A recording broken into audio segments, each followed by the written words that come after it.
এই যুবক ইমানদার ছিল।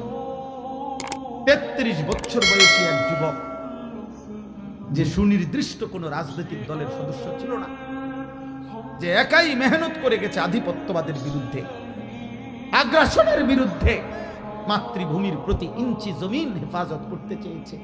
তার সামর্থ্যের সবটুকু দিয়ে সে বলেছে, সে পাক্কা নামাজি ছিল, 5 ওয়াক্ত নামাজ পড়ত, ফজরের নামাজ প্রতিদিন জামাতে পড়ত, ফজরের নামাজ ক্যাম্পেইন করত, সাথীদেরকে ফজরের নামাজের জন্য উঠাইতো, ফজরের নামাজের বন্ধুদেরকে সাথে নিয়ে এরপরে ঢাকা 8 সংসদীয় আসনে ওয়ার্কিং করত প্রতিদিন ফজরের নামাজের পরে। তুমি খবরে দেখো, একই সাথে ঈমান এবং দেশপ্রেম দুইটাই তার মধ্যে সমান তালে ছিল।